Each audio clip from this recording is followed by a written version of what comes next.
Good morning.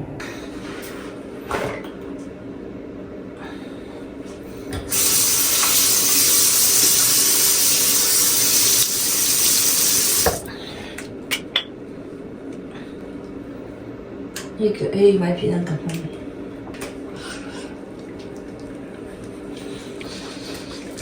Dito ka nga ako, may gawin mag-galaw vlog sa lang ka.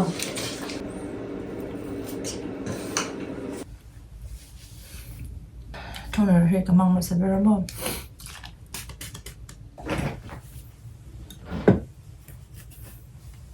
사별이냐 전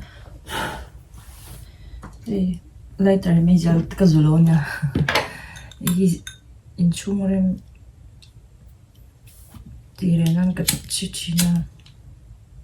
아름 tuiro ulit to heto di mo wait ti den lo en vem med också cream då toppen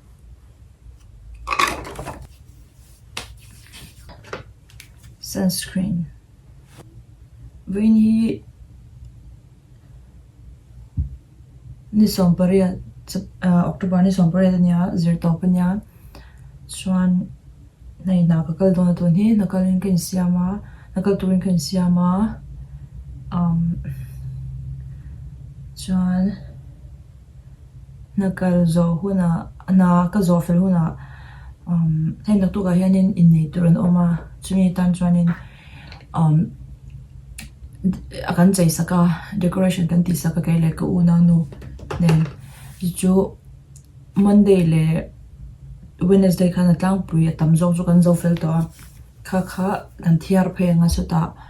chuanin bek in ne to kan chei do ni chu te pu chu kan ti lang do na nya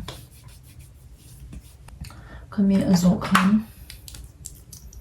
ami concealer he kami noya hian claim ta hian chuan nurse he azo trip to wang hianin athil dang foundation dang ki en mega sample te hi kala a hemi Mario khanta he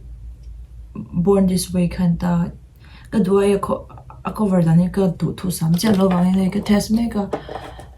amaro chu tun sha chan he nurse ka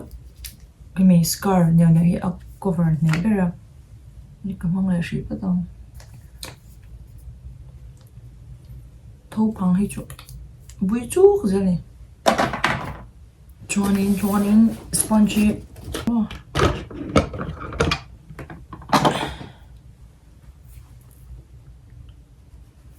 blend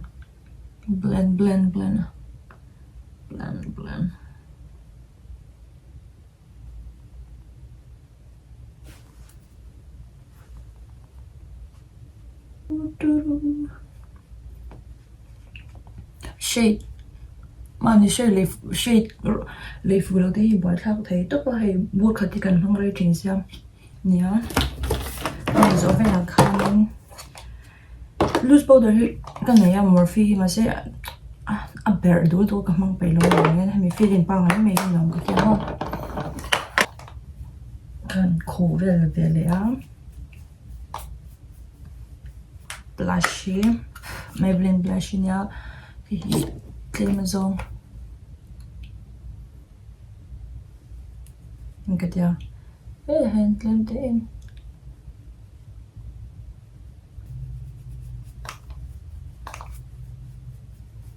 thì khăn dẻo nó nhảy cái mình mới hình để tóc mày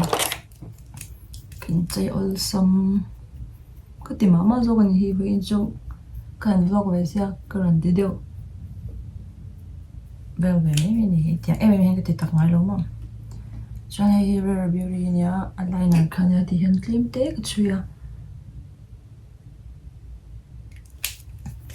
cái chuy rồi lấy mấy á cho nên chung cái feeling vào đồ luôn ta mà cái gel hiện Morphe gel ta mà hay thì hiện cái tia ăn là chỉ bôi cái này thôi nên là sẽ mà nó ngon cái tia chuan cái lip liner favorite lip liner na niya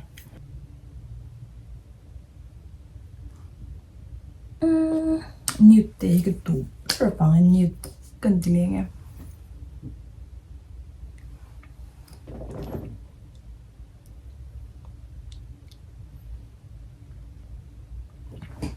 đó là cái măng đậu mẹ mày nhỉ cho nên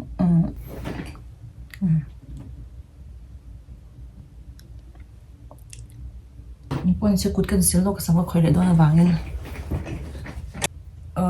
third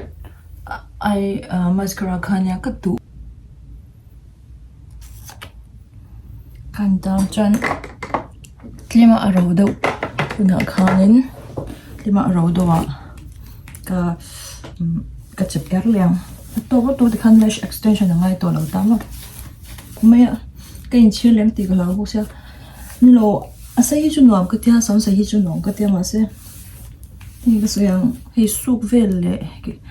take care về lệ hảo tao tôi cái boy lệ là thôi phải chọn cái đồ này mình cái tia tiếng chứ rồi tia hen anh nghe in nghe đàn nó sẽ chín tiêu bên mình em sống tiếng chứ na tôi over chứ là hết tiếng rồi đâu mà tiếng chỉ khăn mà tiếng rồi đâu chỉ khăn xây lệ tôi cần chắc á tôi lấy xây cần chắc lệ chúng đều thì mấy này update lệ được rồi hả dry shampoo yên tiền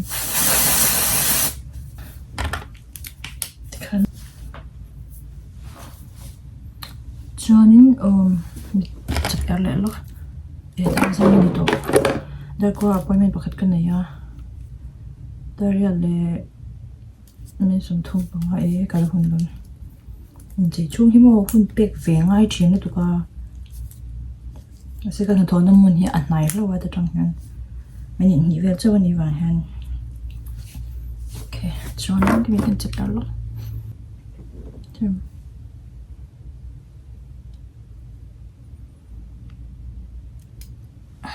tóc lúc tục mi chin po hay aron tilang okay chọn cái cái này nói có phi cái xe mà cho nên cái mình hi Daisy ang lo Daisy dream khani ta ari marai lo ka ti duain ka lei ve ai zo le te to ole candle po hi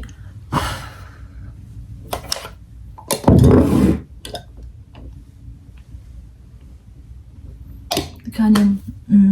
ka do me chu avot le dan to mo khwai hi na te point roman thla le dan to cho nên có lum cái là cái chợ đâu vàng như quỷ lũ chung có thằng để ngay này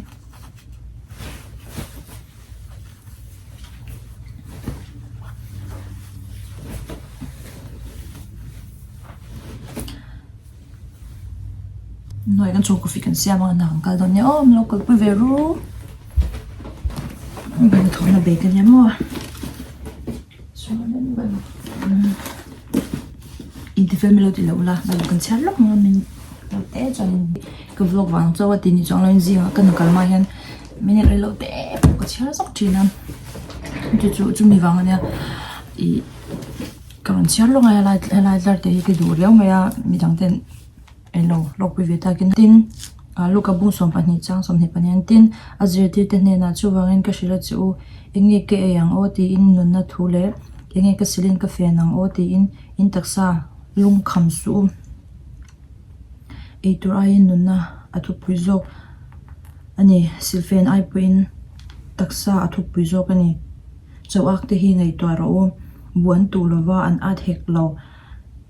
zem te bu in te po an nei lo ni ma sala pathian in achom si a nang ni sawa te ai chuan in hluzok in hlutzok zia mai chu tin nang ni zinga lung kham awangin tuin nge mani du dunglam tong khata ti sang chuang thei anything nge thil dang in lung kham atiam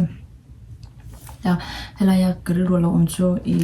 hei tuna te pon na kal dona machine ina kan eda kan ei tur kan sil fen tur en ki mei kan lung khama kan mi to reng amo machine he kan rilron machine kan ni ang chung chung kan ti chu ngai meong me ma ro chu hei lung kham luat khan asot lo te rilru da ha over ang chi ti mo a har tina ma ro chu machine kan ni ang ka sui tong khan kan thua kan ei tu chu thoklo jon ei poi society ti ni wang khanin kan thua kan tho chwa chu ngai mi me mar chu khami awanga lum kham luat kha athalo ni ti kha shat kha pe ma share ve zain ne chon kal tong quality coffee ni me ti ha tu ne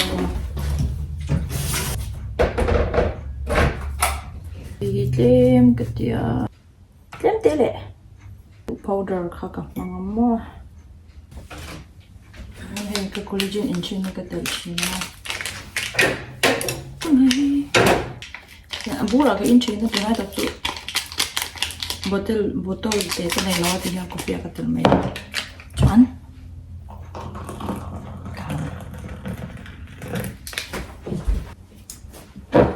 fian hi bung tek mai ka pa na kala afian ken na ate fina leng lo ba bang kata ito apoy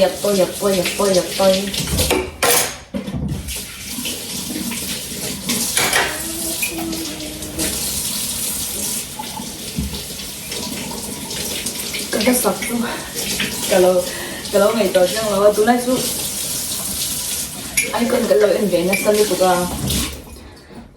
cái anh nó sắp nó nung bờ cái chú sáng nay lẹ bờ giờ làm sao thì huân lại khá nha chú mình nói cái lắc mà ngặt lẹ bờ trùng anh nhiều mấy cái tuần gì cái mi bạc khát top 3 lên lang cái anh nó sắp cái ngay thật ngun đâu nhang cái bên ngã cháu này ngà nó sắp lẹ chín nhà chân là cần cái tòng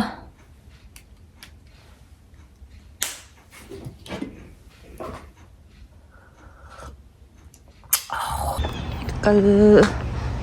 hey khoi pon vel po ni da roi tamai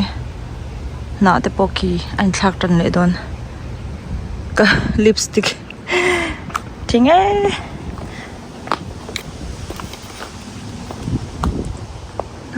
la ai tong ka don na ui ton lo kha ka phone sal to hai kanunga kan phami parking a hian police ron lu da thil boy omle ta mo ka tia man truma voi khat I shallow lanin motor kha ka chung ka member mi ka soi yang tu nge sai da lo thin rim palang chu chuan na lo dai pala lo shallow wa ka anwa anron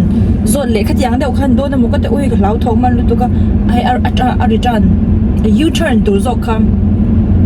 ale le tur zo ko ron ko lok kha lo ni puna sar tu chuan hei khot lut tu ki chu mo a bwa thla khai ka pars ka thei ni lam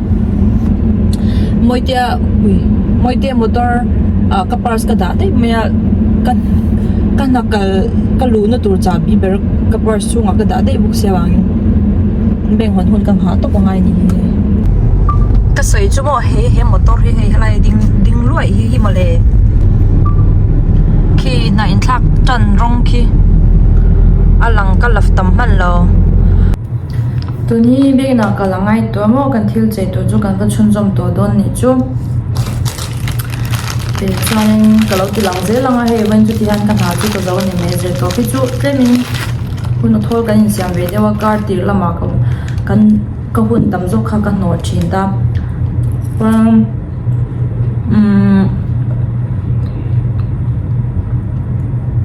tu pui pok nei to lo ka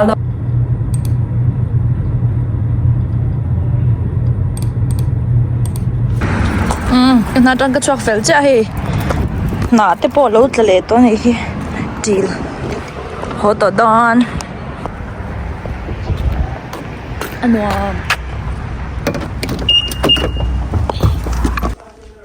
thak sok ka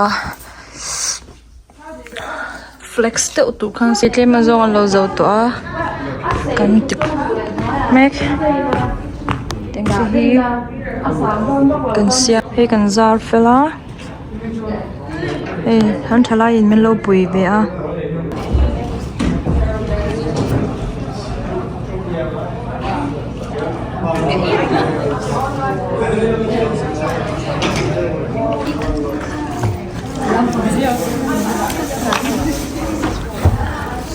hey kan siam sa ba gen siam sa ba gen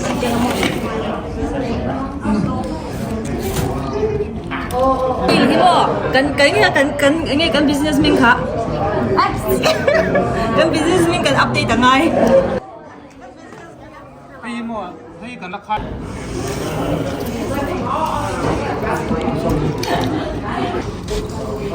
Iya dah, tuan.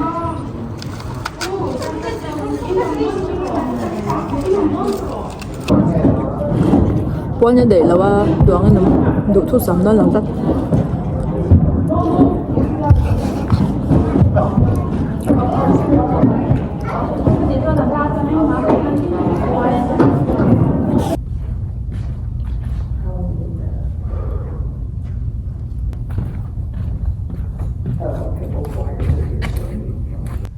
Alum tle me solai mi sa chu kan ti ni lo nia kan kut chwa kan lo biteri te pani hen ke mani kan cha ya kan tiam so an sa bo chun du simple thei lit tuk ani ti me o ba tu ti me o ei tur do vele nia hey zol soi na hun an mang chine mo tiang hian jana hey ganyan nei tur te chun nia hey backdrop te po kan siam ve na sakop mai cute do na ta oh hey kan zo filter ko ra kan zo filter chun ni do to ta ki filter hi You know the IOM supposed to rock a bar club. They want to pin it against the. what where double take mo we have pin chu kan nei kha hey kan mong hian kan zo fel chu ni ta a hey ket kala keng mol boka chuan hei hi ke kan zaina tur ni ta helai mun hi an duang an mani duang kha kan ngai poi mo heng te poi a lemon yama set ta ka ang ro top hei hi helai hemi lo te hi moi ro to he na ti moi ro ta an nei until nei azir khan kan chei sak top ta mo ke manina han design le ti vak cham khangai lo dan manina du dan an nei ang kha kan han bel sak phok phoka he tiang hen han du dan ni arong hi ein mil khop mai avar le he tiang lavender le purple in pol hi elo moi ni hi chei po nuam arong hi mo eng po belila adik ngal thap mai ni Chuti mo. Awalo om ve. Hi malamanya. Chian hi pali turun ni dona. Stage is out thaboka. RM khop mai. Oh, double tape. Oh. Kalau call thang. Okay. Chuanin achungpo khi simple da wen dua. Tikhan kan ti saka. Halai stage lo om hi RM top mo. Chuanin hi puilam su anita ne hei hi mi pui hi a zong zong chon leng don lo ma ro chu a thei dan hall chunga a rem dan ang hian kan han ti saka pangpar ti po hi kan nei sa tlema zong po kan manga chuan an nei ang khan a rem dan in kan tia hei hi chi tiang chuan ani chei dan te va po ka thiam lo hei atuk lama po moi tokin kan ba le phei veng chu in nei na hi lu em e tang ui eng ve tang ve khan hi reception man na tur mon na ni ta ni hey present bag na tur table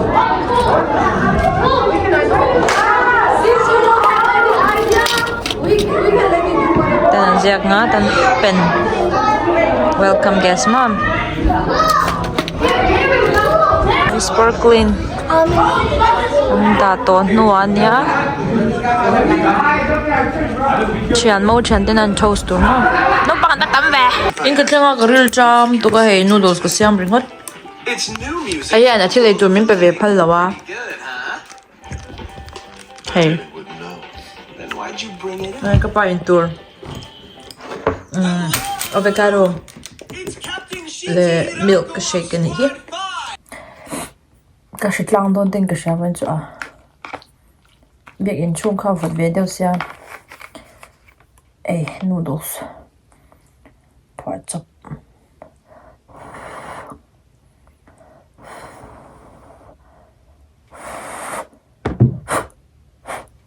lu ve hey bazai ni chu in leng ka ne ya orek tu ka ne ya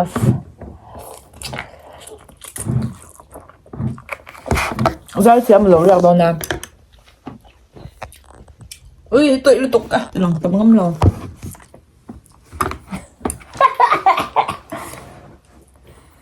Ví dụ em. Tiếp tục. Rất chậm tôi cho nên bơi tuy cái. Chậm.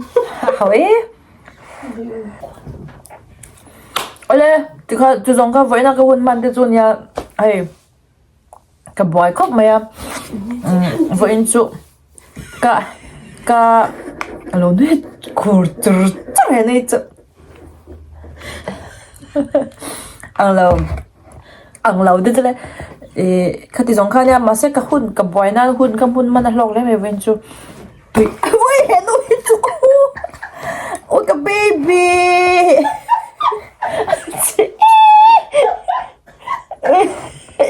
Inge baby đi ôi mình vốn này chú Biết thấy gì cái nào không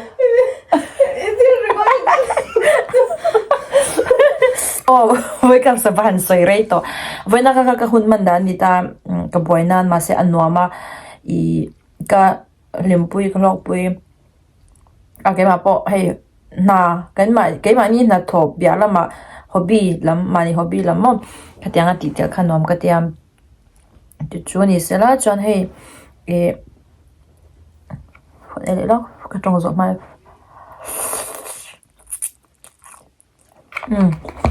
trong khăn thì phải lột ra video mình kể sẽ các bạn ăn cái lẩu mè bye bye peace out